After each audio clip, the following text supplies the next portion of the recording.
पाऊंगा। वो बड़ी ही श्रद्धा भाव के साथ कथा के लिए उत्सुक हो जाता है और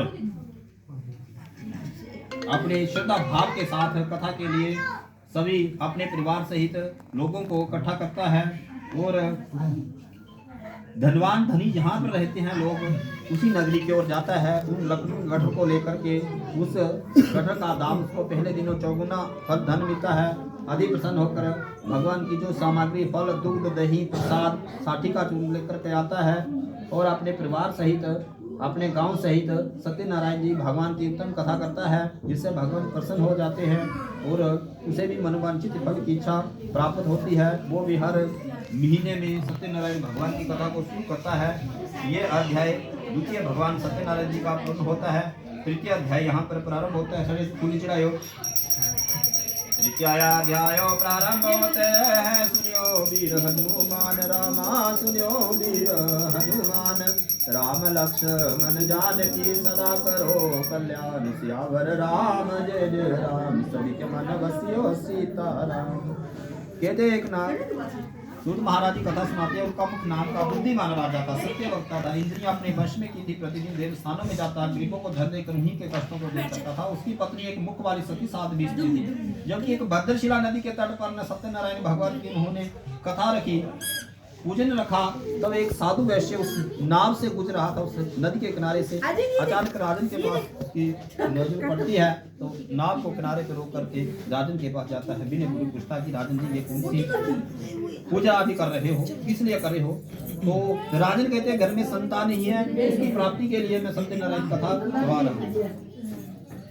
कहता है इसका विधि विधान मुझे बताइए, मैं भी करना चाहता हूँ। मेरे घर में भी संतान नहीं है, शायद ये व्रत करने से मेरे घर के अंदर संतान की उत्पत्ति हो जाए।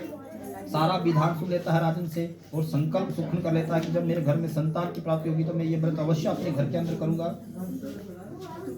ऐसे में ही घर में चला जाता है और अपनी पत्नी से भी शब्द कह देता है। उसकी एक दिन उसकी स्त्री लावती आनंदी संसारी धर्म से प्रीतों को सत्यनारायण भगवान की कृपा से गर्भवती हो जाती। 10वें महीने में सुंदरी ही कन्या का जन्म होता है। कन्या इसी तरह बढ़ती जैसे एक सूर्य पक्ष का चंद्रमा बढ़ता। कन्या का नाम कलावती रख दिया जाता है और लीलावती बड़े मीठे ही स्वर में पति देव को याद दिलाती है। ये सुखन, ये संकल्प महाराज इसको पूरा कीजिए। कहता है हे प्रिय, जब इसका विवाह आएगा तभी इसी व्रत को मैं अपने घर के अंदर करूंगा। ऐसा आश्वासन देकर के अपने कार्य के लिए चल पड़ता है। जैसे जैसे समय बीतता जाता है, पुत्री पढ़ लिख कर बड़ी हो जाती है, जवान हो जाती है, उसको चिंता होती है कि इसका विवाह करना है।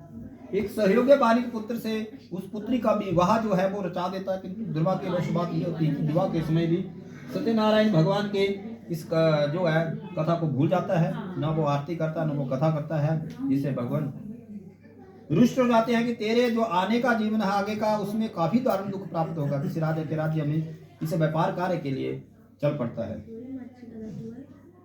एक दिन उस राजन का धन चोर चुरा कर ले जा रहे होते, पीछे दूत भागते हैं। चोर घबरा जाते हैं, पैसों का थैला चुपचाप वहीं रखते जहां दोनों ससुर जो बैठे होते। समझते यही दो चोर हैं, उनको पकड़ कर राजन के पास ले जाते हैं। उनको कठिन कारावास में ही डाल दिया जाता है। धन आदि उनसे छीन लिया जाता है। पत्नी और पुत्री भी घर से दुखी हो जाती है और धन चोर चुरा कर ले जाते हैं। आर्थिक और सामाजिक भूख आदि पीड़ा से जो है परेशान होकर किसी ब्राह्मण के घर में सत्यनारायण भगवान की कथा सुनती है। बड़ी देर बाद रात को घर आती है तो माता पूछती है, पुत्री कलावती तू इतनी देर कहाँ थी? तो कहती है मैंने सत्यनारायण जी कथा सुनी है तो इतना समय मुझे लगा है तब मैं घर पहुंची हूँ।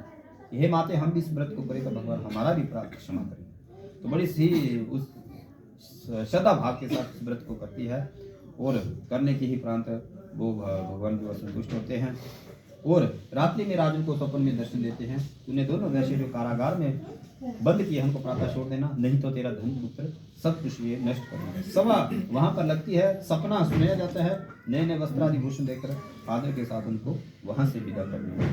तो ये तृतीय अध्याय की कथा यहाँ पर पूरी होती है। हेलो।